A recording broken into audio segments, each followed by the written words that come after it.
All right, what's up, guys? Give me 1 sec. We're getting this party started on YouTube. So I think we're live on Instagram and we are live on YouTube, I believe.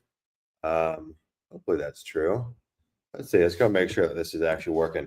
I got some crazy stuff I'm about to share with you guys. So just give me 1 sec here to make sure that this party is getting started correctly because I don't know if I'm in the correct stream. So hold on here. Live. Yep, this looks correct. Okay, cool, guys. I can't see the viewers on here for some reason. I don't know why that is. But we're just going to assume everyone's here. All right, well, welcome, guys. It is a beautiful day to talk about the land business and to talk about, in particular, what we're doing with Land Insights, which is dropping November 21st, which is next week. And hold on, guys. I'm still just not sure if this page is working. Let me make sure this live stream is working. All right, it looks like it's working. If this live stream is working, put something in the chat so I can see you guys. For whatever reason, I can't see any attendees on here. If you guys are here, throw something in the chat. Okay, here we go. We got people here. Sweet. Cool. Now we can get started. There's a little bit of a glitch there. What's up, everyone? Well, hey, hope you guys had a great week. What we're going to do here today is kind of like a live unveiling of the Land Insights data platform for me. Like, I've been using different variations and iterations of it. But this is kind of like my first peek behind the curtain in its current form. So this is going to be like super raw. I haven't done any practicing for this, any preparation. My team just kind of pushed some of the updates to my account today. So we're just going to go through that live here together. I want to make sure we answer you guys' questions. So any questions that come up, make sure you guys pop them in the chat. Could be about Land Insights, could be about the land business in general. Before I do, though, I want to share something crazy. So obviously we're doing the launch party November 21st. It's at 3 p.m. PST. Next week, it's a 6-hour live stream, okay? On that call, we're giving away a huge lineup of free prizes, free things, free swag. We're doing a raffle. Now, first off, you've got to be on the call to even have the eligibility of winning, right? So the longer you stay on there, the more likely you are to win something. If you hop on for 5 minutes and you bounce out, doesn't count, okay? So it's important that you're actually in attendance. We'll go through all the specifics of the raffle rules and whatnot on that call next week, but here's what we're raffling off. We're raffling off a 6-day, fully paid 2-day cruise to the Caribbean. Okay, pretty insane. Bring a friend, bring your partner, bring your spouse, whoever you want. 2 people. I think it's kind of lonely to go on a solo cruise. So we said, you know what? We have to make sure that this is for 2 people. Next thing we're raffling off is a 1-hour coaching call with Mr. Rylan Loader.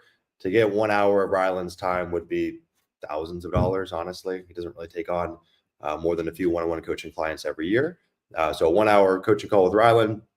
The third thing we're raffling off is a 1-hour coaching call, I guess for lack of a better word, with my life coach. I don't know. It's kind of a weird, it's a loaded word. It's a weird word to use. It's a gal named Maggie that I've been working with for the last few months. That's had a huge impact on my life personally and a huge impact in my business. In fact, we're actually planning on bringing her on to one of our Leah coaching calls next month. Her roadmap is all through human design. If you guys want to look into human design or gene keys, it's worth looking into. So we're raffling off a 1-hour call with her.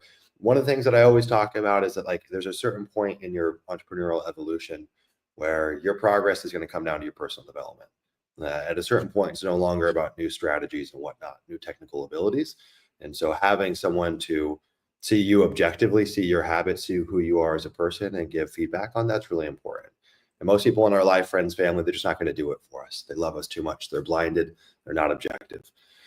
And then the last thing that we're raffling off on that call, which is super cool, is paid travel out to the land house that Ryland's launching in Scottsdale next year. So a full weekend out there at the land house. If you guys don't know what the land house is, it's a big house that Ryland's buying in Scottsdale and getting a bunch of Leah members and land investors to come live with him so they can all just grind and work on their land business together. So not everyone's going to be able to live in that house. Obviously, I think they've already hit their cap a while ago. But we'll bring you out for a weekend. You can come hang out with other Leah members. You can come hang out with Kyle, who lives in Scottsdale.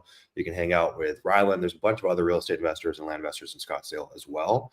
And we're going to try to line it up so it's when I'm coming there as well. So maybe I'll be there at the land house too, which will be in June. So in June, I'm coming back to America. So anyways, you're going to want to be on that call, long story short. So yeah, 6-day cruise. We're giving away a lot of crazy stuff. So super excited about it. Make sure you guys are on that call. All right, y'all, before we do, couple of things too, just to put out there for the new folks. If you guys want to hop on and go check out more information about the data platform and hop on a call with our team, you can go to landinsights.co/data. If you want to get on a call prior to the launch next week, you guys are more than welcome to do that. Also, for the folks that weren't at our mastermind, we've released all the mastermind recordings or mastermind in October that was in Las Vegas. You guys can go to landinvestor.co/mastermind if you want to get access to those recordings. We did some really cool stuff talking about data and land insights and software and whatnot, as well as every other topic you could ever imagine about the land business. And we actually released my presentation on YouTube, which is about team building. So maybe you've seen that, maybe you haven't. There you go. That's where you guys would want to head over. All right, let's share my screen and let's get this thing cracking. I apologize for the people on Instagram. You're just going to see my face. You won't see my screen. If you guys want to see my screen, you're going to need to go over to YouTube. All right, guys, put it in the chat if you guys can see my screen. Let's just make sure that everyone can see that. You should see the back end of Land Insights here. Give me some love in the chat so I know. Please, please, please, please. Cool. Ari says it's looking good.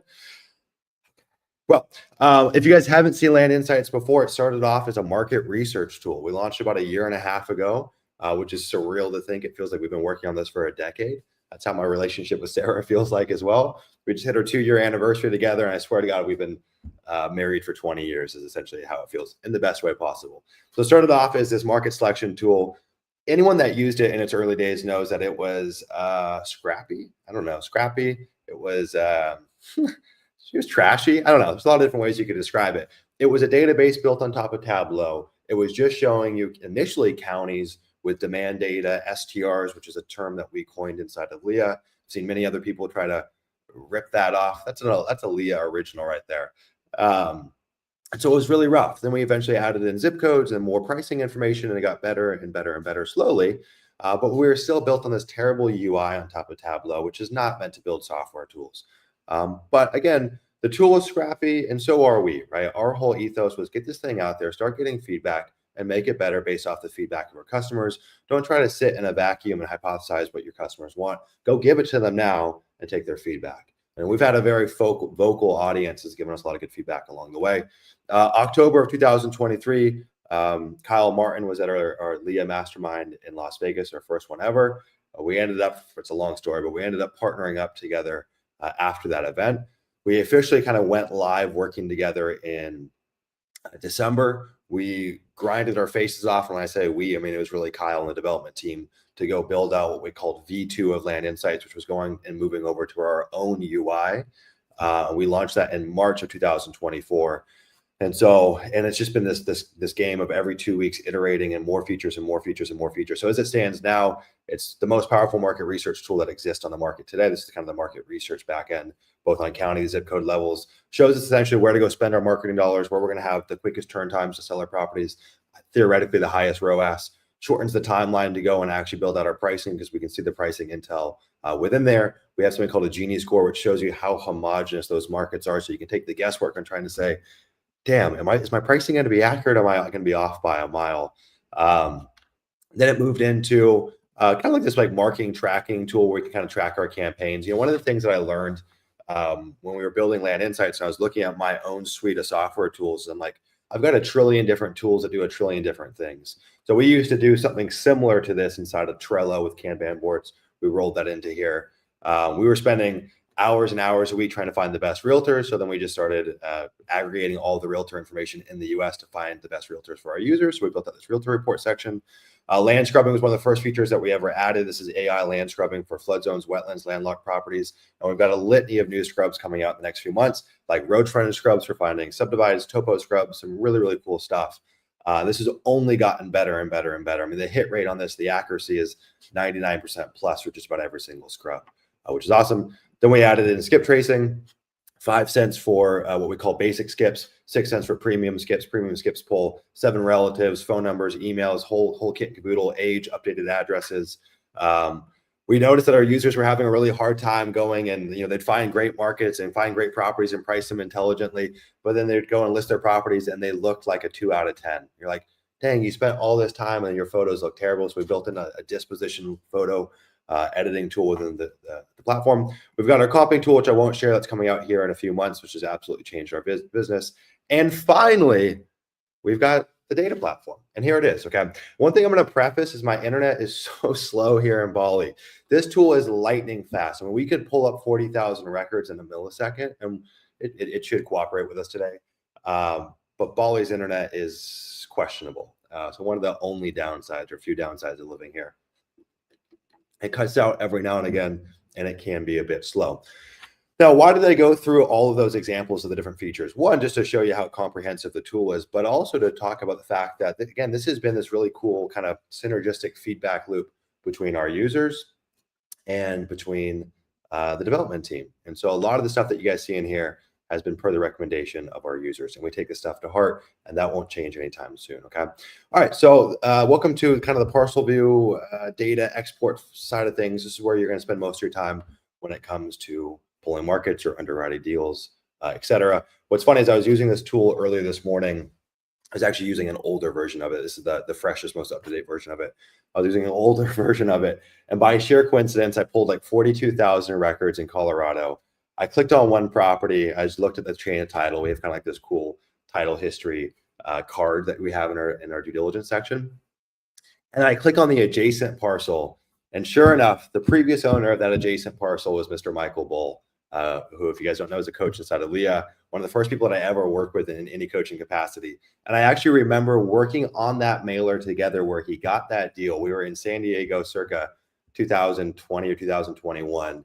And yeah, I remember when he got that those deals from that campaign, which was just kind of a cool full circle moment. And now Mike's a killer. Mike's an absolute killer. All right, cool. Let's just hop in here, okay? I'm gonna refer to the chat. What's a cool county in North Carolina? Someone throw out a cool county in North Carolina. Let's make this interactive. What you got, chat? Come on, chat. Give me a North Carolina county. Someone here has got to have one. It's a quiet crowd, huh? Very quiet crowd.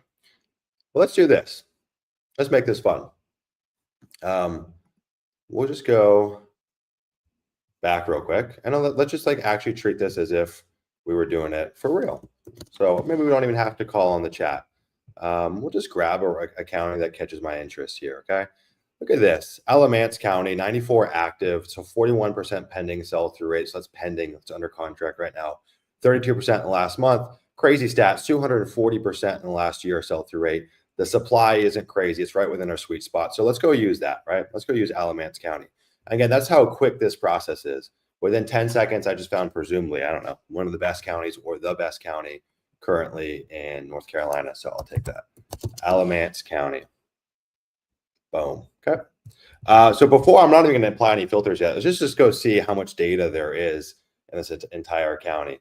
So 71,000 records in this county. I'm not going to export all of those. Let's just grab one of these, though, real quick. And I'm really going to put my... I'm really going to put my internet here to the test. Pulling up 72,000 records. Actually, let me just make sure I don't bombard this thing. We'll start with some rural rec. Let's just go say, hey, you know what? Show me the classic vanilla 5 to 40 acres.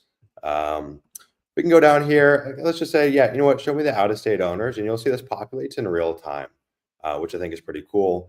Ownership length. Okay, cool. I probably don't want to target things that were like just bought. So I'm going to say, it's a minimum of 12 months. I don't need to put a maximum on it. You could own it for 100 years. That's okay with me. Structure. This is interesting. I'm going to put like a max structure size. Let's just say 500 square feet. I was actually just talking to Kyle about this before this call, and this is pretty interesting. So in a lot of cases, you might come in here and put like a 0, for example, right? Most people and most platforms are going to force you to put something here in this minimum. We actually don't force you to put anything here in this minimum, because in every county, there's going to be a subset of data that's essentially null or uncategorized or what have you. And so I'm always looking out for what are these little pockets of data that other land investors don't touch, either because their tools just have weird settings that allow me to make them miss them, or because they're so black and white. You know, one of the classic things I talk about inside of Leah, everyone loves to do this damn 5 acres to 40 acre thing. It's like so classic. Well, what if I just thought slightly outside the box and said, show me 4 acres to 42 acres or 41 acres, right? Now you're opening yourself up. It's a subtle difference, but I can promise you those little chunks there, the 41s and the 4s, don't get much love because people have just blinders on. And it's the same thing with these tools. And so there's going to be a certain subset of data here that for whatever reason is unclassified with the structure.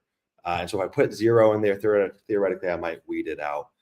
It's just it's a small point, but again, a lot of these tools force your hand to put in certain filters or what have you that end up getting you in a pickle. Okay, so now we've whittled it down substantially. We whittled it down to 121 properties here. Now this is where it gets really cool. I'm just going to zoom in briefly here. And one of my favorite overlays that we're going to pop on here. So you can see these things highlighted here in like this kind of pink outline. These are going to be the parcels that are within our data set based off of our search parameters. I'm going to come over here and I'm going to overlay MLS comps. This is one of the coolest features ever. So you guys can see, before I even export my data, I can go and see the comps for the areas that I'm looking at.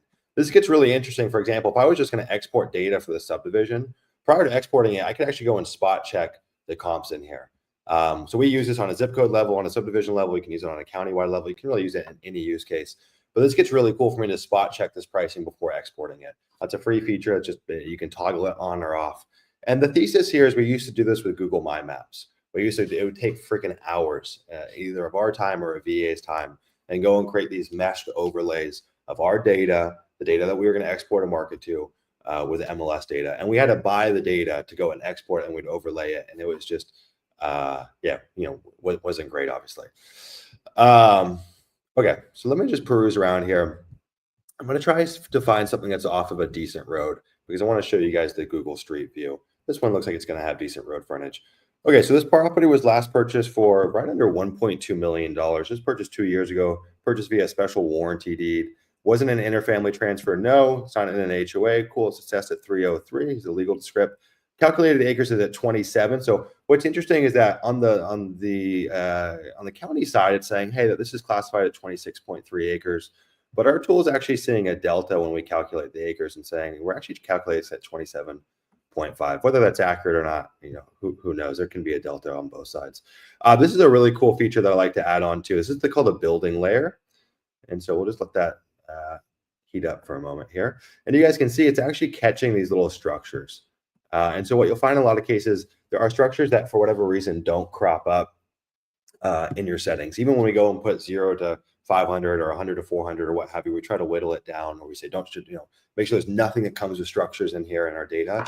You're still going to get properties with structures. And so via the satellite maps, we can actually detect this and show you guys. And there's a lot of times too, like when I'm looking at properties and there's like all this foliage, for example, and I'm like, what am I looking at? Is this a house? Is this a mobile home? Is there something there? And I find that the building detection layer is more accurate than my eyes are. And I come across a lot of properties where that's an issue for us. Anyways, let's go back to this one here, okay? It's actually this one.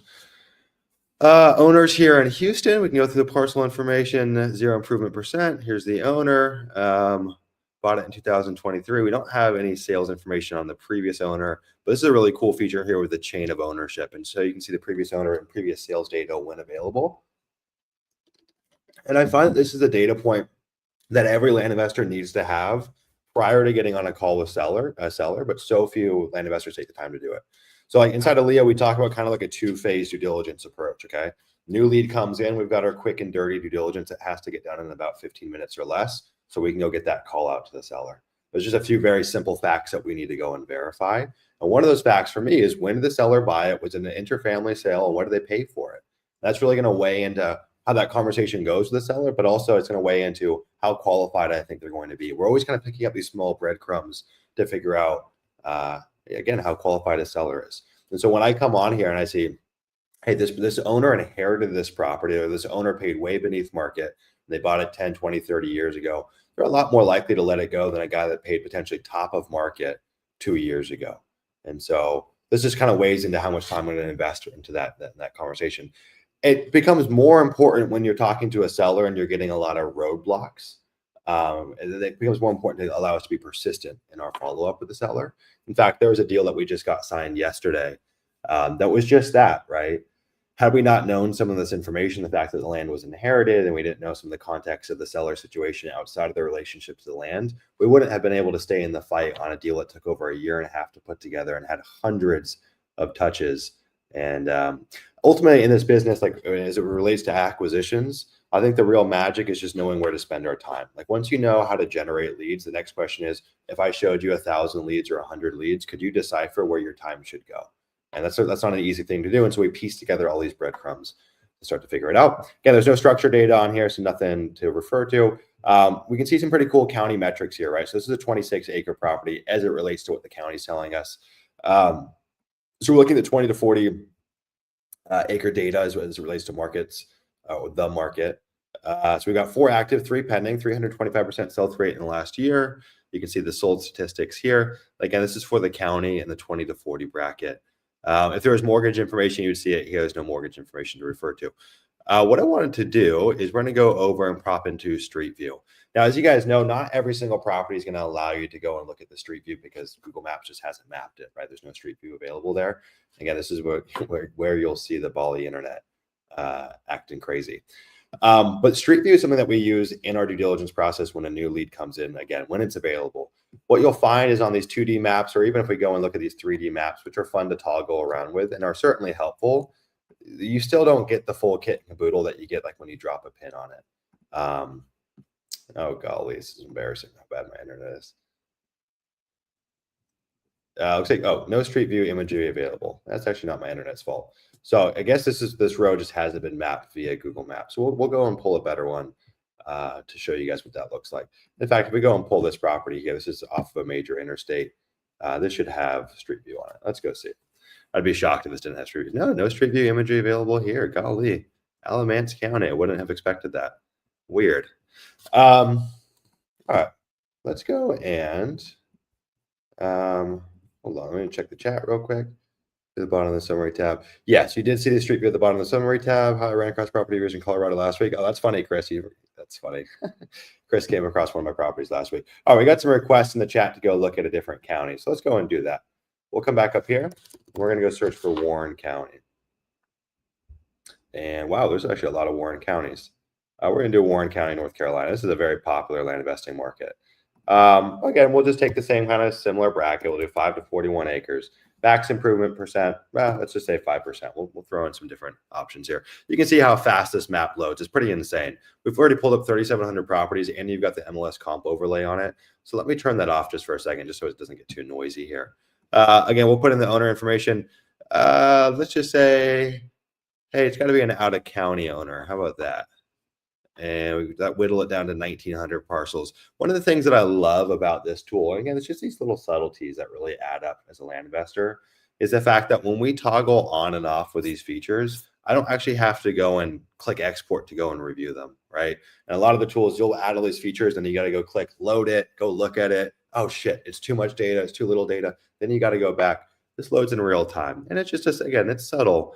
But for me, I find that to be lovely. Same thing for the fact that there's no limit on how much data we'll actually show on the map. And we could show you 100,000 data points if you want, if you want to get crazy with it. We'll do something similar here. We'll just say 12 to whatever. I'll put 120 just as a cap for funsies. Structure, we'll leave the structure stuff off for now. Okay. All right, bang. Bang, bang, bang. And we can go and throw some overlays here on the map if you guys would like. Let's go throw on the wetlands layer. And we'll throw in the flood zone layer, and let's go and zoom in here and start toying around. Okay, cool. So again, these ones outlined here within our data set. There's no chance there's going to be Google Street View out here.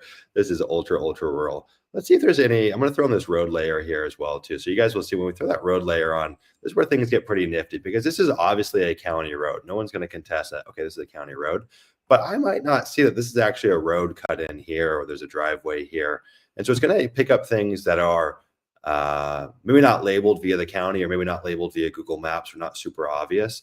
And you'll see these little veins that flow through that will show you roads. Now, this doesn't guarantee legal access, for example, right? I mean, some of these roads could be logging roads or whatnot. Like this is probably a logging road back here. So it's not surefire that you're going to bank on this for legal access, but it gives you a pretty good read on physical access.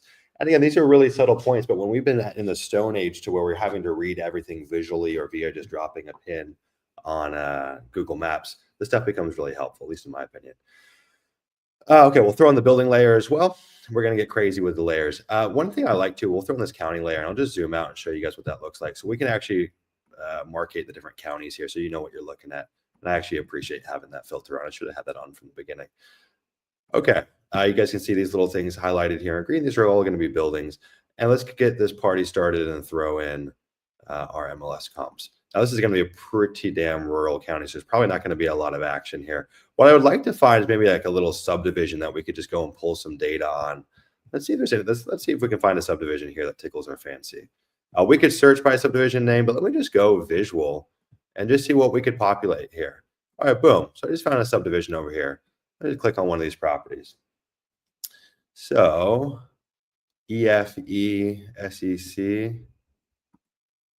a weird legal description.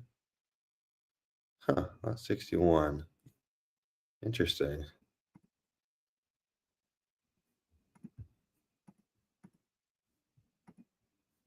Okay. It says it's not in an HOA. I wonder. I mean, not every subdivision is going to have an HOA attached to it.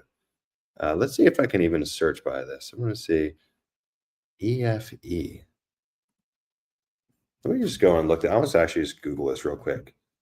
20 EFE Warren County, North Carolina. Let me see what comes up when I search this. I'm searching this in a different tab, so you guys might not see it. Yeah, I don't even see anything. I don't see a website for this. There might not be an HOA attached to it. Let me find. Let me find perhaps a different subdivision with an HOA attached to it and a more obvious website that we could go and check and actually poke around on. Let's see. This can't be the same subdivision.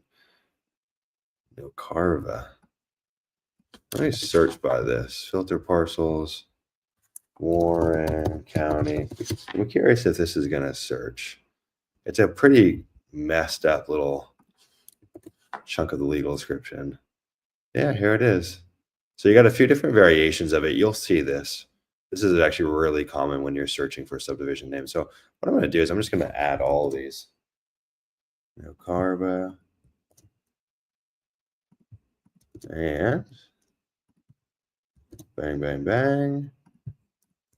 Someone needs to give this place a prettier name. It's not a very awe-inspiring name.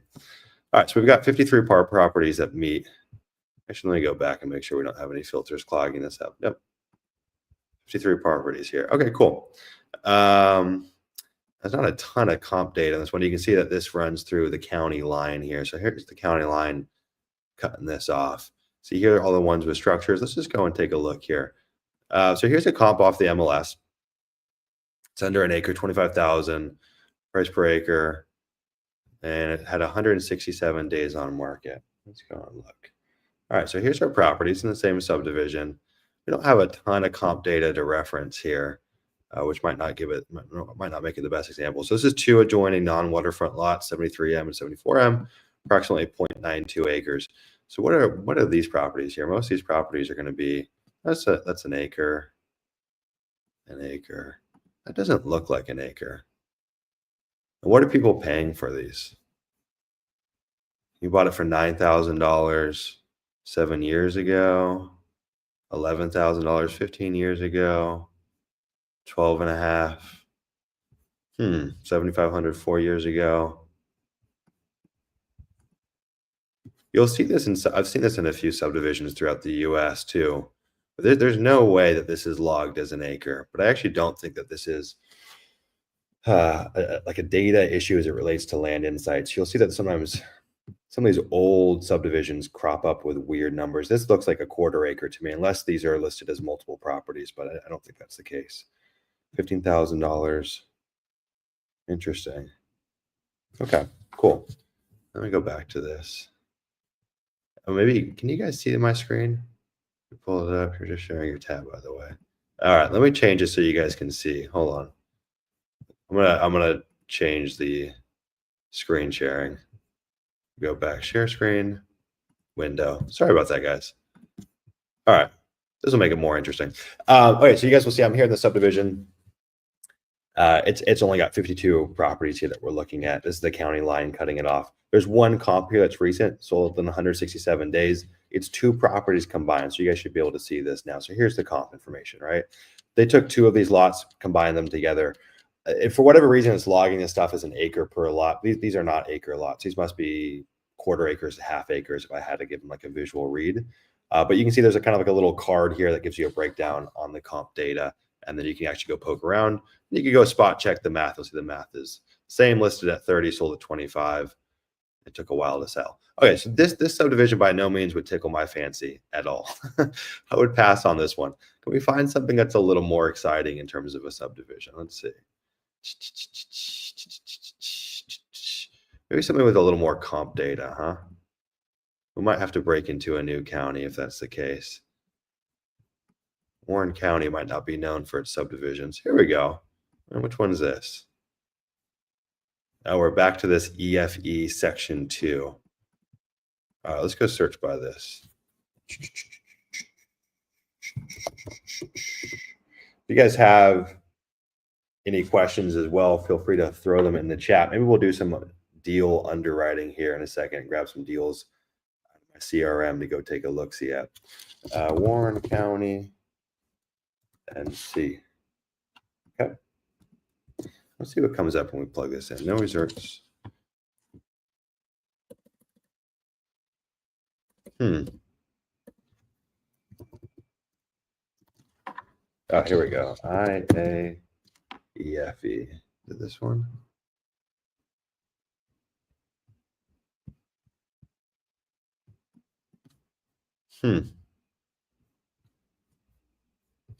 What's this? This is under IAEFE. Lot 9. And these are under 216 EFE. Weird. And when I look this up, so let's just look up IAEFE subdivision, Warren County, NC. Let's see what comes up here.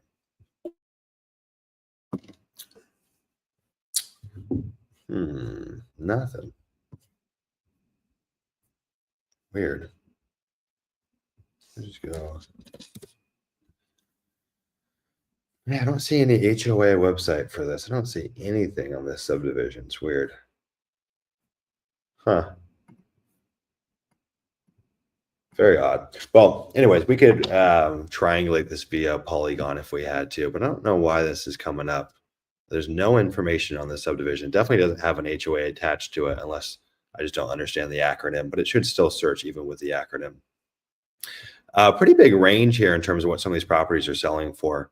This is a half acre. It's got water frontage at 56K. This one's actually actively listed. Looks like this might have sold and someone brought it back to market. So this sold in 2023 and then it just got relisted and recently had a price cut. Interesting. 274,000 bones.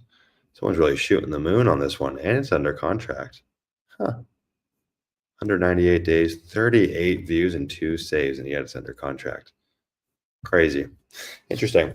All right, what I'm going to do is I'm going to grab some stuff out of my CRM, and let's just go and maybe take a look at some deals real quick. I'm going to stop sharing my screen just for 1 second while I log in here. While I get this pulled up, feel free to put any questions in the chat. And let's just go and look at some recent deals and do some underwriting here within the tool. And I think the beautiful thing is that like Land Insight started as a tool to pull your markets. And then slowly it was like, okay, it's a tool to also track your marketing. And then it was a tool to go and scrub your data and prep your list and add, help with your pricing. And then it was, okay, let's go and find the realtors for you and skip trace your data. And slowly but surely, it's just kind of become like an end-to-end, even acquisition and disposition tool. And that's really what I wanted. Like, can you have one tool that encompasses all the things that I need to do in my land business? There's still things that need to be improved, right? Like we certainly still have a CRM, and I'm not saying this is ever going to be a CRM. There's still going to be other tools in your business. I'm not giving up every single tool that I use. It's not going to become a Slack competitor, things like that. But as it relates to our acquisition and disposition process, it's like, why do I have to have Data Tree and Land Vision and Land ID and Trello and all these different tools? Can we just put this under one umbrella? And so what we're going to go through here is some like the actual due diligence and underwriting features. Now, there's still a lot to be added here, frankly. Due diligence runs deep and it looks a little bit different in every person's business. And so there's definitely some due diligence features and some overlays that we don't have this V1 of the launch next week. We have everything that's going to be needed for a rural recreational, rural infill land investor. But if you're trying to get really deep on mineral rights or substations or crazy features like that, There's a roadmap and that stuff is in the works, but obviously due diligence, it's hard to scratch everyone's itch because frankly, everyone does it a little bit differently. All right, give me one sec. Hold on. I adjust this phone right here.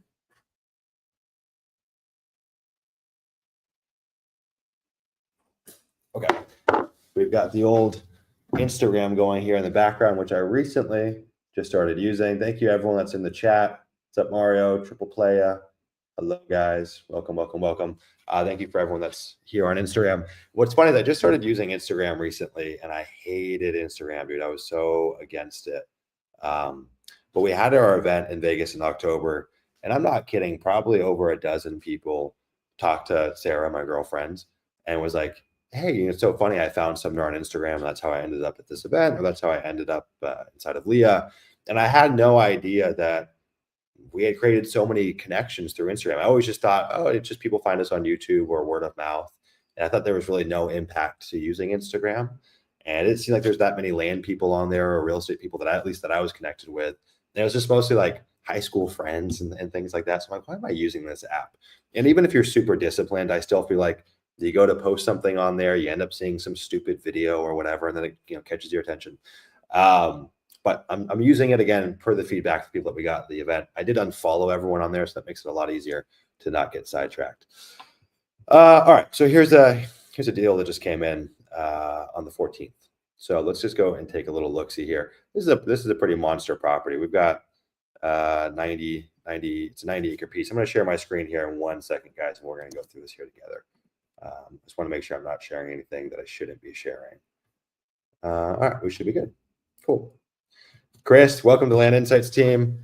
Awesome. Appreciate having you with us. And thank you to everyone that signed up this week. There's been a lot of people. It's actually been pretty amazing. Either folks that have signed up or schedule a call with the team in before we go live next week. So thank you, everyone. Seriously, the support means the world. David, appreciate you, man. He says it's Eaton's Ferry Estate Subdivision. Let me just, I'm going to share my screen again. And I want to go and look and see if Eaton's Ferry comes up with an HOA. Let's go and put this to the test. I appreciate you pulling the deed on that. Eaton's Ferry Subdivision, Warren County, NC. I don't know why it's called that. Here we go. Property Owners Association. Log in and register. Let's see what the story is here. Okay. I wonder if they've got, so payment and account information. So they definitely do have an HOA. Where are the CCNRs here? Architectural governing documents. Amendment, mobile homes, bylaws, rules and regulations. Okay. Dude, good freaking due diligence. Appreciate that, man. All right, here's the info. Yeah. Let's see, does it say anything? We click here. EFEPO. It's $150 per lot and due on January 31st of each year. So anytime I find properties, I don't know why this didn't tag as an HOA lot. And that should have been labeled as an HOA lot. But anytime I find anything that's tagged as an HOA, I don't do this on the first call to a seller. I'll do this on, and actually, I completely missed this point when I was going on my rant about due diligence. Yeah, I do this in my second phase of due diligence. And so what I meant to say previously is the lead comes into our CRM, for example, Raymond Van Horn. Sorry to put you on blast, Raymond, but Raymond comes into our CRM. I go and reach out to him. I do my initial due diligence before. I look at access, both legal and physical, topography, flood zones, wetlands.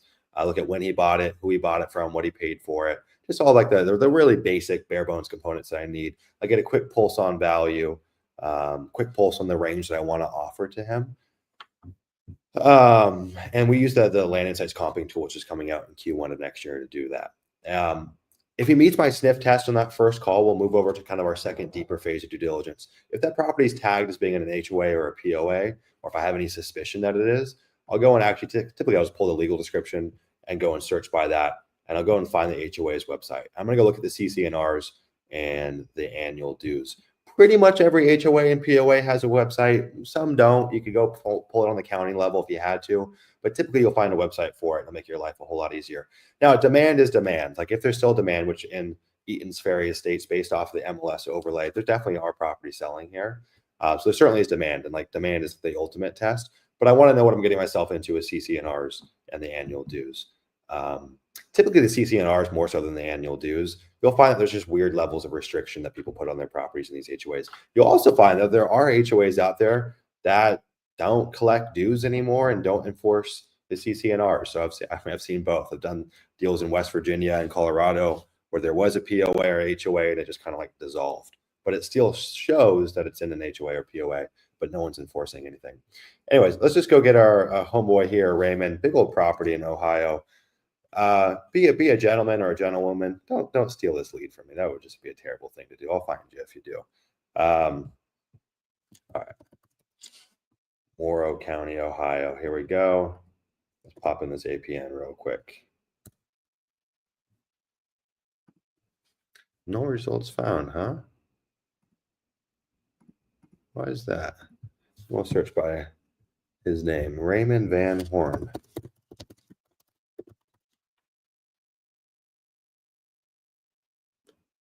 All right, looks like he owns a lot of property, Raymond. Why is your APN not tagging, Raymond? So here's all his properties. He's got a honking portfolio. These are all nice lots, too. Look at all that road frontage. Lovely. I love this little three-piece right here. Let me go over here. Which property was this of his?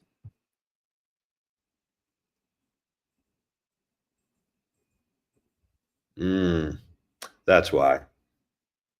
So he was actually trying to sell us a portfolio. Interesting.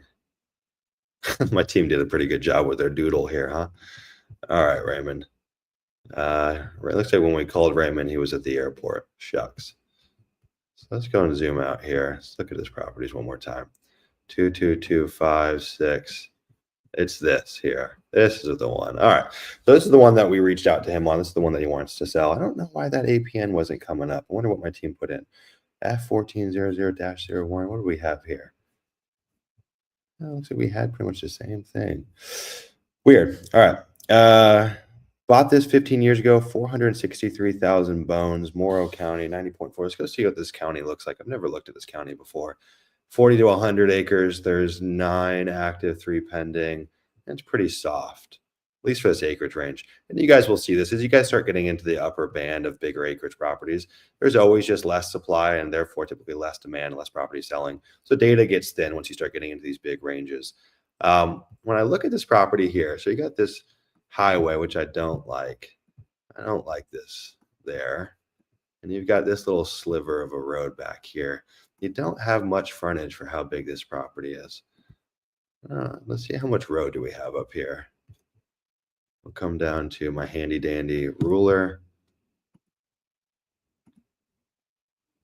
I got about, I call it 1,100 feet or so. How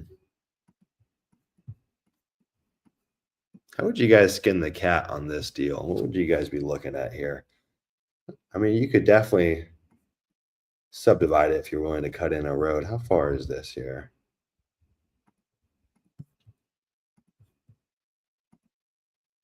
4,200 feet. Okay. What's this zoned? Ag? It doesn't say. Is it outside of city limits? Yeah, we're way out here. Way out here. I'm gonna do something real quick with my screen share. I'm gonna go and hide one of my tabs. I'm gonna pull up our comping tool in a separate tab. So I'm gonna bring you guys over to this. This is like the comping tool is coming out in Q1 of next year. And make sure you guys can just see this tab. I'm not showing the comping tool just yet, but I'm going to use it on this deal and just kind of show you what I find without actually showing the tool, if you don't mind. The reason I'm not showing it, one, is pretty proprietary, and also it's pretty ugly right now. So this is coming out in V1. This is an unlimited tool for all our users. You don't have to be doing anything special. There's no additional subscription or anything like that. And I've talked about this here and there. I've talked about it on the call last week. Talked about it inside of Leah. There's a lot of tools that have been huge in our business as it relates to Land Insights. This has arguably been the biggest for us, though. This is a tool that I'm really excited to release. But it seems like every time I talk about something, though, some little pipsqueak tries to come and copy it. So I'm not going to show it just for the time being. All right, so I'm going to go and underwrite this as just a 90-acre piece for starters. And Again, you're going to be seeing this Land Insights tab. That's okay. Just bear with me as I go through and actually underwrite this deal. And I'm going to go look at our records here with this seller. And hopefully this is interesting for you guys. Maybe it isn't, maybe it's not. I'm just going to go through and look at some deals from our CRM because it's work that I actually have to get done. And if you're not going through and looking at the stuff coming into your CRM, whether it's biweekly or weekly, even once you have a team, well, I'm assuming you have a team. If you don't have a team, you should be doing it every single day, every hour of every day.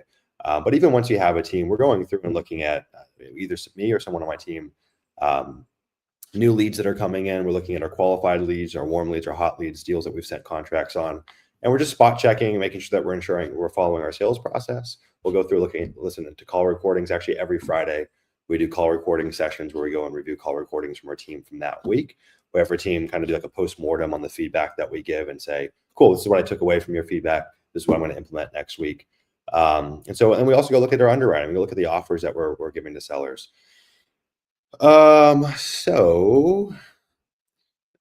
initial offer to the seller was giant. It was a range of $327,000 to $732,000.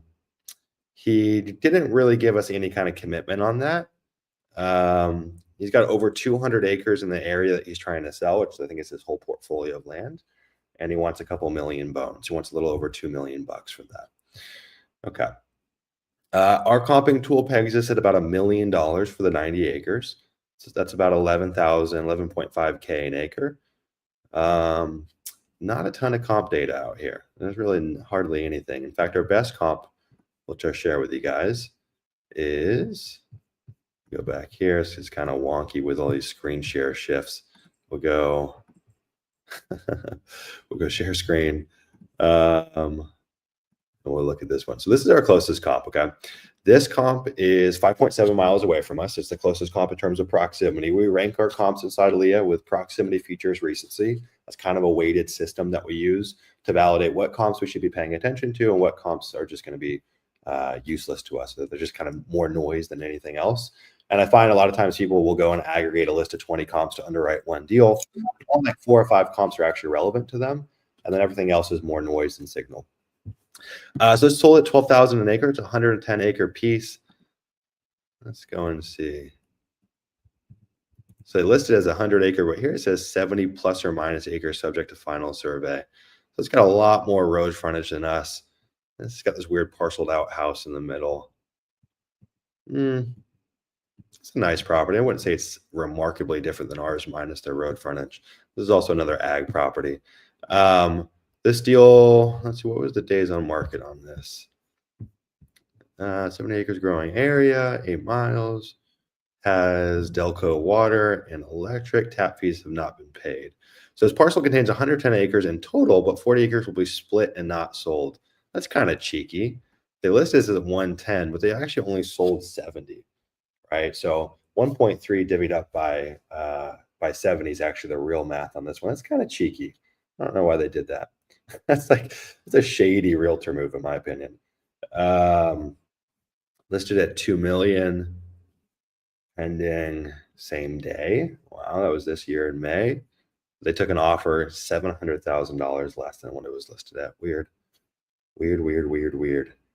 All right, I'm gonna go pull some comps that are actively listed but close to ours because we don't really have anything else to lean on other than actively listed. So let me go and aggregate a list that we're just going to walk through, and we're going to try to come to some conclusions on what we think this property is worth. Just give me 1 second. I'm going to share my screen one more time for you guys.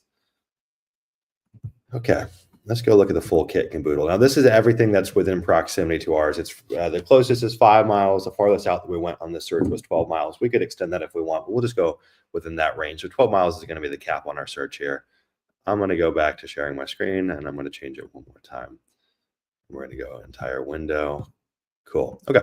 So this is closest in terms of proximity. Again, in terms of features, pretty similar. I mean, you got that clapped out barn on it. It's got more road frontage than us. It's pretty ugly. I'd say ours is a bit prettier. This, I guess that section's on the neighboring property, but this looks like scorched earth to me. It's not so pretty, but all in all, similar enough. We go back to our property here. Here's the piece, right? Our track is definitely substantially nicer. And it's all 3 of these here. Okay, so that one's actively listed. This is at 1.6. What is the stats on this? 241 days, 54 views, 4 saves. You got this piece here. It's about 6 miles away. It's 1.6. Got a house on it, so I'm going to DQ that one. I'm not interested in that. And this one's 12 miles away. This is 82 acres at 760. Been up for a hot minute. This one's well priced. I don't know. Maybe is it access issues? Why is this one not getting any love? It's a bad listing. I see this sliver of road here. I don't know what the story is, though. Why is this listed so low? Camping, one misses property in level gently hills, find a creek, small barn, took away mostly wooded ground, some tillable pasture. Huh. Weird. So it's got a clapped out barn on it, but in my eyes, this is actually the perfect property. My favorite property to sell is this hybrid property, partially cleared, partially tillable or pastoral land, but still wooded. Ours doesn't have that going on for it, right? I don't know why that's getting no love. And then you flip over here and you've got similar size property at 1.6 that isn't substantially nicer. Maybe, I mean, it really could be a location game. You know, this one's substantially closer to ours. This one's about double the distance from our property. And yeah, it's got slightly better statistics on it, but I don't know. That's so odd. That's so odd. So have they done any price drops here? So sold at $85,000 in 2018, and they want 1.6 for it. Weird. And what did our seller? It doesn't show me what he paid for this thing, but it's assessed at 169. Let's see. Is there going to be a street view on this? I'm doubtful there's going to be a street view out here. Yeah, no street view on this one. Too rural. You find that a lot with this rural rec land. It's just these roads are so rural out here. There's not going to be much. Let's pan down on it. I don't know what that is. A little structure of some sort or some junk on it.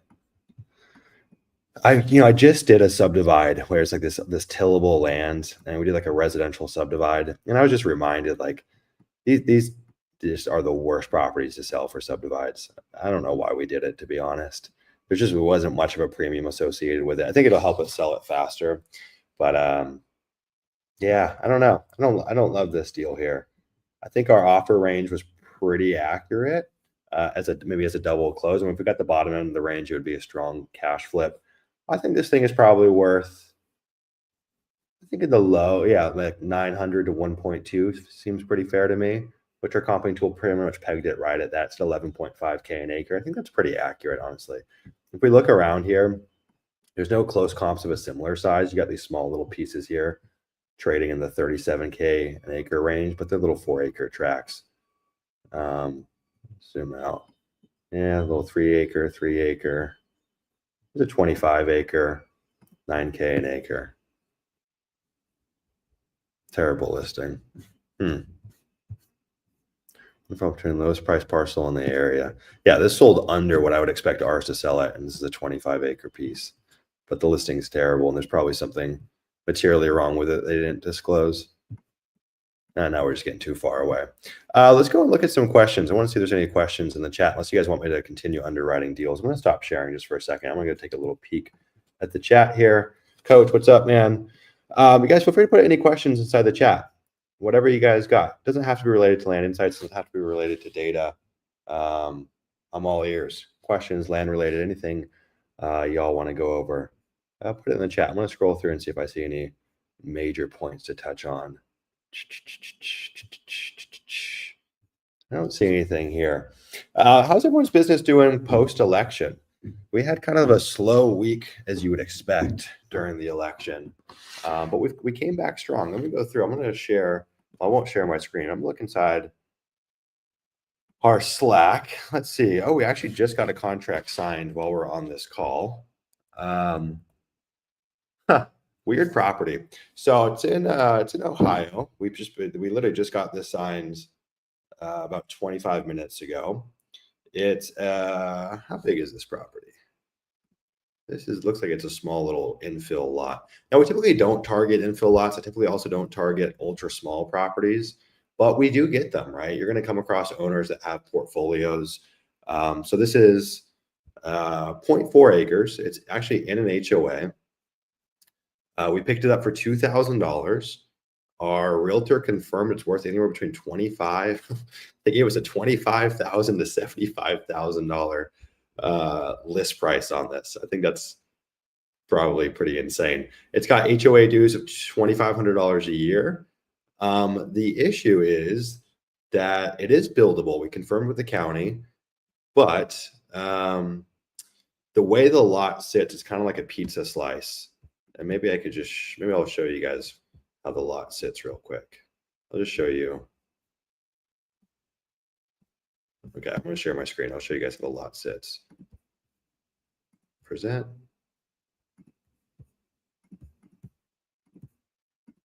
Okay.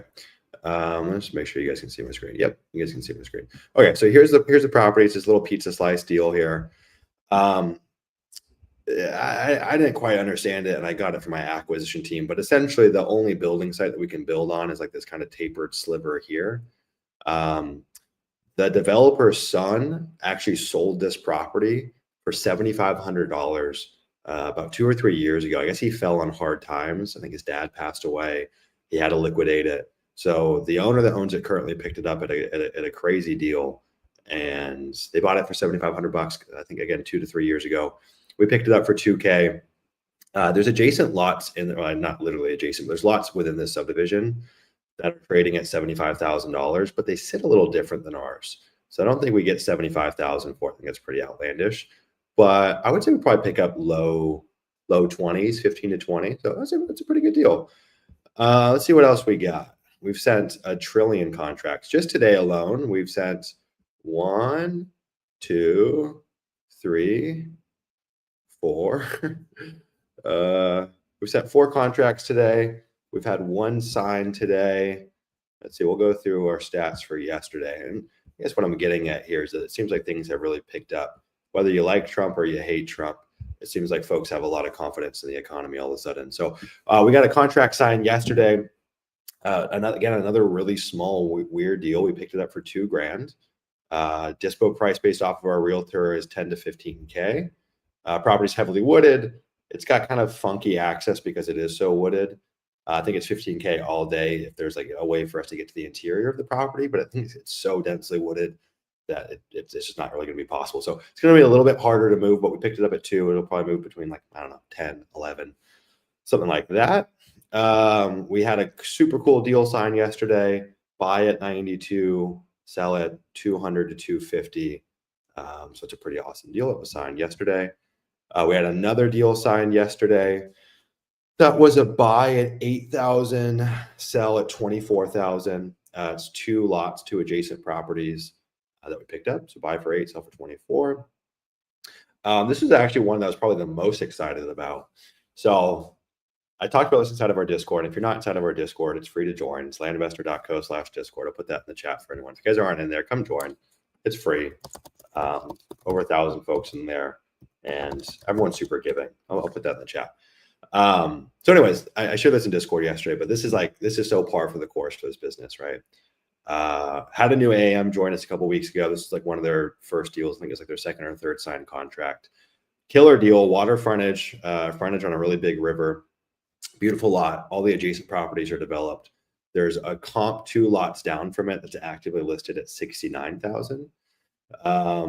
We had priced it at 29 when we had picked it up from the seller, and our math just wasn't mathing. The one that was listed at 60, it just wasn't really getting much traction. There's like a conservation easement on the property. There's just a little bit of funkiness.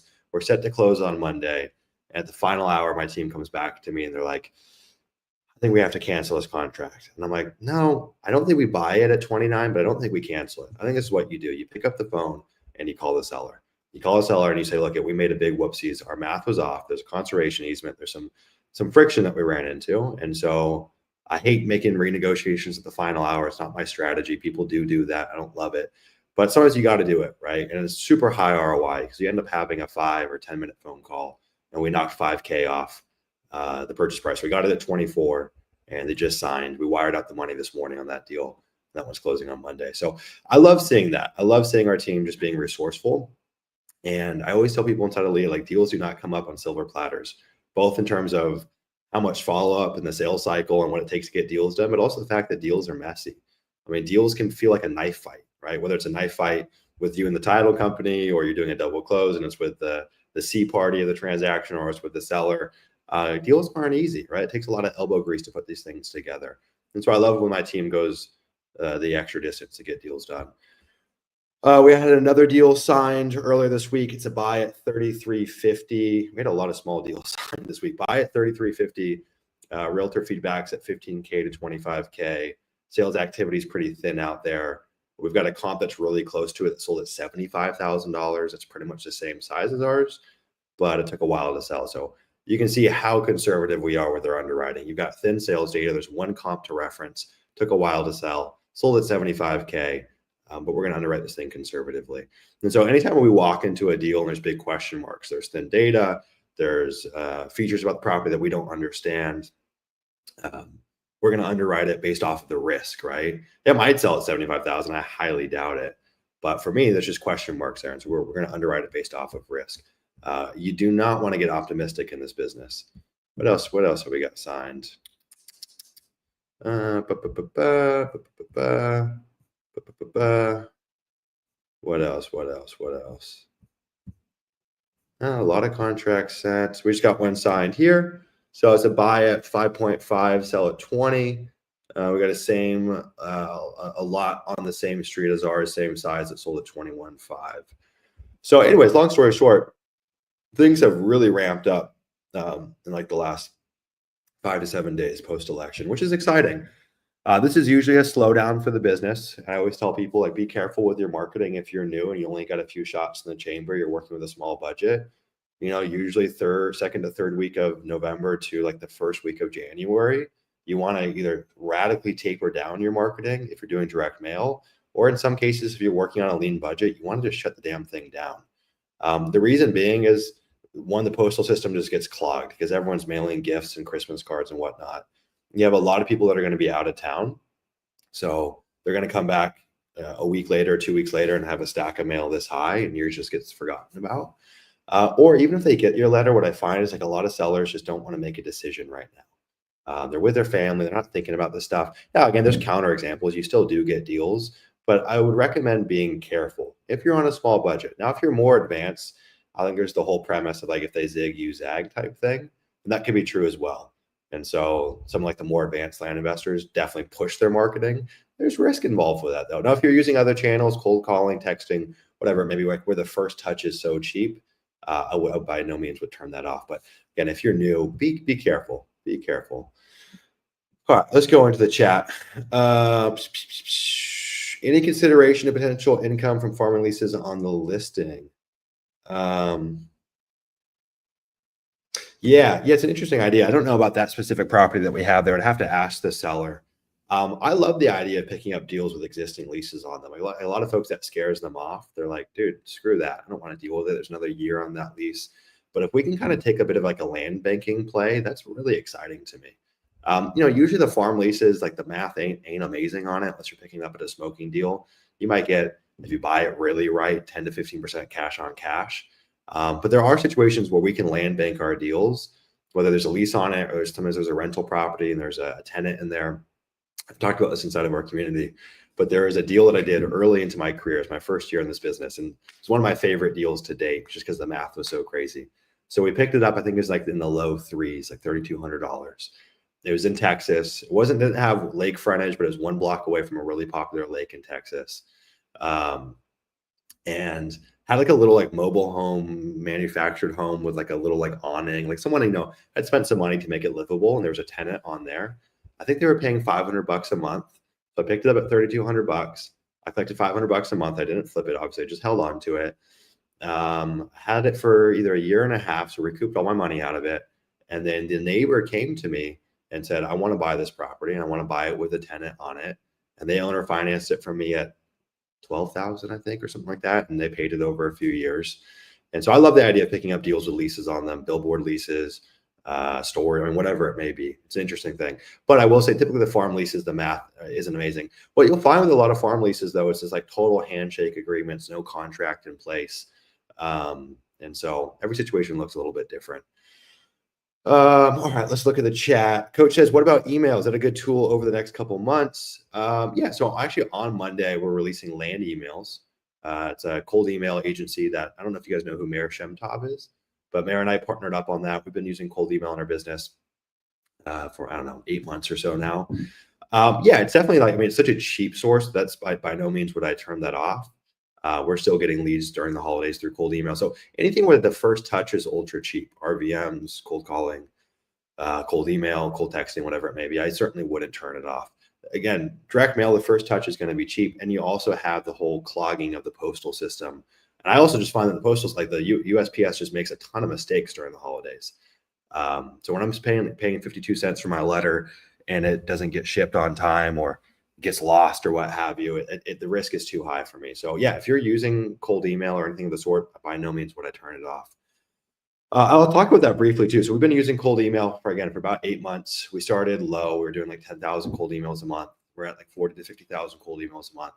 It's still a trickle of deals. You know, we might get one contract a month from it, but it's super, super, super cheap. So the ROAS is still really strong.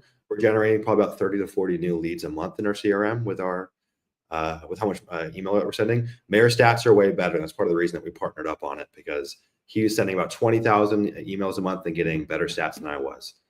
He's averaging about 42,000, I think, gross profit per deal that he's doing. And what I found with cold email is it feels very similar. I don't know if anyone here was texting, like when texting first became a thing in land, 2020, 2021, something like that. Like when launch control came on the scene, I feel like that's when texting really was like revitalized for land investors. It was popular in other real estate channels, but for land, like it just like blew up. And what we were seeing is like we were touching people that for whatever reason just didn't seem to be getting touched via our mailers, like just a different cohort, maybe a younger cohort. And so people were like, we were just killing it out of the gate. I mean, we're getting contracts signed without ever talking to people on the phone. It's like, yeah, send me the contract, sign it through Sign Out, boom, we're done. You know, we had like 10 text messages with them and you get the deal. Cold email feels similar to me. Like it feels like we're touching a different demographic. But like any channel, it's not perfect by any means. I would never recommend cold email as a main marketing channel. I think it's really cool if you've got like a huge backlog of data, 1,000,000 data points or hundreds of thousands of data points. How can you go get deals from what you already have sitting in your Google Drive or your CRM? And cold email is a cool way to kind of add that's like an icing on the cake. And the kind of career path that I see for land investors, in my view, is if you're starting without a team, which is how most people start with direct mail, right? High leverage. You don't need a team to run it. You send it out. You bring in qualified leads to you. Awesome. Start there. Do that for a year or two. Scale up to 15,000, 25,000 mailers a month. You should be doing 3 to 8 contracts a month with that, depending on what your gross spread is on those deals. Then you can afford to build a team. So we're going to go hire a generalist VA. You'll bring on an acquisition manager. Now you have some butts and some seats. Now your team can handle more lead flow, right? So now we can start opening up to channels where you get more leads, but they're more unqualified. So then we're going to go add cold texting to your business. You need someone to run that, right? And you also need an acquisition manager because you're just going to get a ton of leads, again, that aren't qualified. And it requires someone that's willing to grind it out on the phone. And you're going to be doing more deals. So you need someone on the ops side. That's what the generalist VA does. We'll add cold texting in. You'll get a texting manager. There's a big gradient in terms of like how people run cold texting, and like the numbers look way different for every land investor. You know, we average about one deal per 10 to 12,000 texts. I see that ranging though for land investors. I think how we do it's pretty special.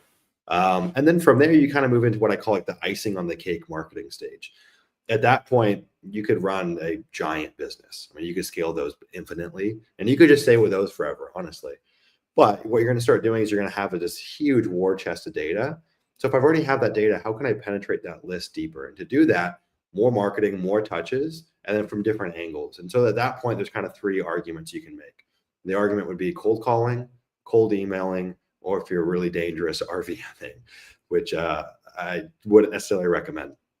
And those are like great icing on the cake channels. Do people use those as their main channel? Yeah, for sure. I don't love that to be honest.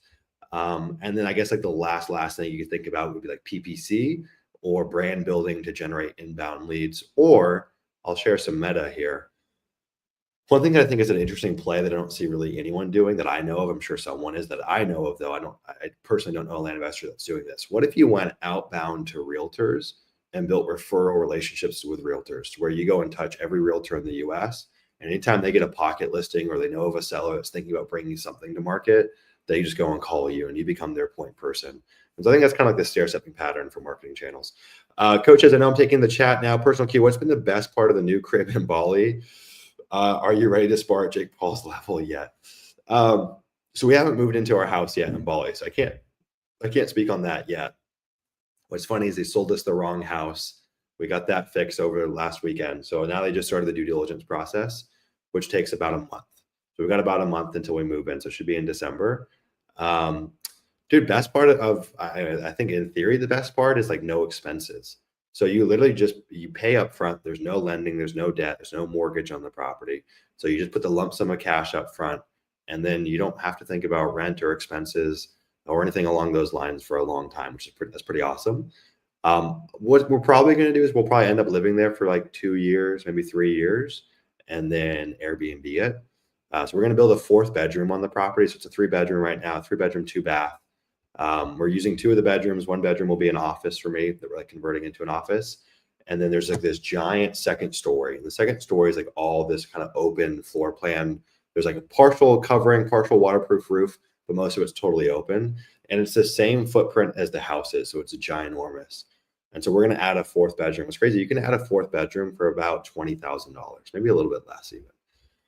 And there's a huge premium for like 4+ bedroom spaces in Bali. There's a lot of 2 bedrooms here. There's not a lot of 3+, 4+ bedroom places. And so they go for big money. So like in the dry season, which is like the booming season here, you could fetch $350, maybe $300 a night. And then the low season, you're probably talking about $200, $250 a night, maybe $250 a night is probably more fair. So they cash flow really well. Like you probably expect 70 to 80% occupancy, depending on how you price it. The expenses are super low for management and cleaning and all that stuff. So you should clear after everything, I don't know, $3 to $4 grand a month, which is pretty cool. But the thing that I've been looking at here, I know this is way off topic, but the thing I've been looking at here is actually building. And you can, so like that same house that I bought, you could probably build it, not including the land lease. So you have to lease land from a local, but not including the land lease.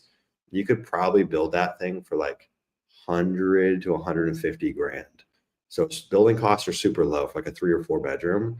And your land lease, I don't know exactly what it would be, maybe 60 grand for 30 years or something like that.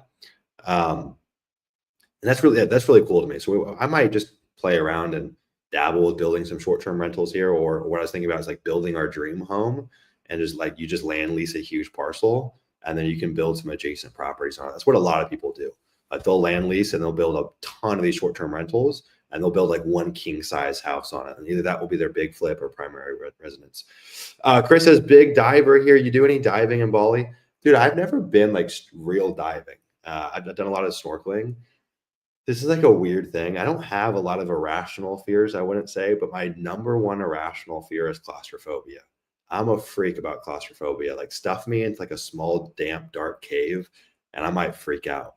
I definitely get the feeling that I'd be extremely claustrophobic. I don't know why. Maybe I'm wrong. That I'd be extremely claustrophobic diving. And that could be so unfounded. But that's been my fear. So I've always hesitated doing it. But I love snorkeling. We did some snorkeling off of Nusa Penida. We were supposed to go snorkeling with the manta rays, which are freaking huge. They're giant. But when we went, the swell was way too big. It's too choppy. So they didn't let us go snorkeling there. But the snorkeling that we did get to do was awesome. Really, really good. So yeah, the diving's supposed to be pretty insane here. I think what I want to get into though is paragliding.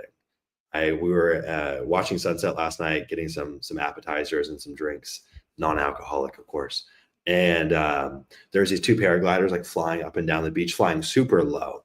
Like they're probably 50 feet off the break, like where the surf is, just flying up and down. I think they had paramotors on them. And I'm like, God, that looks like the dream, man. And I went paragliding in San Diego at Black's Beach. And I signed up to do like the lessons to learn how to paraglide. And I did it for like 2 months. I just got out of a relationship. So I'm like trying to reinvent myself, do something to bring some life back into how I was feeling at the time. And dude, the lessons were so bad. There was like those scariest, worst instructions. Like they would give it like 20 people in a group, one guy not really paying attention. And I'm in this park, like this big grassy knoll. It's kind of like partially a parking lot. And you get this thing that you get the glider lifted and the thing is just freaking dragging you. Like people are getting dragged into the parking lot.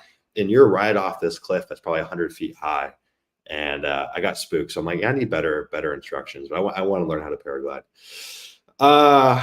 All right. Yeah, Coach, I'm excited for you to come back. Anyone that wants to come out here, let me know. We've had so many people say that they're coming out. So if anyone's coming out this neck of the woods, let me know.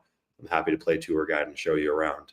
One thing that I've been debating, which I'd be curious to get the group's feedback. We obviously do our event in October every year. I love the consistency of hosting it in Vegas. I love putting on a big event. We've had a lot of people that have asked though for us to do an event in Bali this year or this coming year in 2025. And I don't know if I can do both. Like it's just energetically a lot. So I'm thinking about what if we just did our event in October, just as a one-off, just to get crazy. And instead of doing it in Vegas, we did it in Bali. I don't know how you guys would feel about that. I know not everyone would be able to attend. It'd be a smaller cohort. I'm thinking about renting out this crazy resort that's like all inclusive, 2 organic kitchens, ice bath saunas, multiple gyms, surf break out front, and adventure for a week with masterminding and land and presentations and stuff like that. So something that I'm toying with. Anyways, y'all, it's been a good call. I think we can wrap it up here. Just as a reminder, next week, November 21st, come hang out with us for 6 hours. We're going to smoke cigars. We're going to hang out. We're going to have fun. Again, we're giving out 2-person cruise, 6-day cruise, coaching with Rylan, 1-hour coaching call with Rylan, a weekend at the Land House, 1-hour one-on-one coaching call with, I guess, my life coach, for lack of a better word.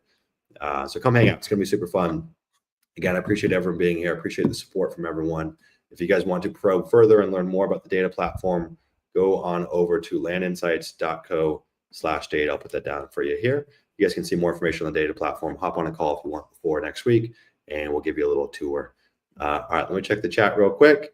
Be a business expense, continuing education. Yeah, Chris, good business expense for sure. It's all one big write-off. All right, y'all, we'll call it here. Thank you, everyone. Appreciate you guys. Appreciate the support as always. Thank you for being here. We'll see you guys next week. Take care of yourself. Have a great weekend. And I don't know who here is watching the Jake Paul Mike Tyson fight. Unfortunately, I want Mike Tyson to win. I hate the idea of him losing as an old man, but it's a pretty unfair fight. I think Jake Paul's going to win. Mike's double his age. It's crazy. All right, guys, take care of yourself. Talk soon. Bye, everyone.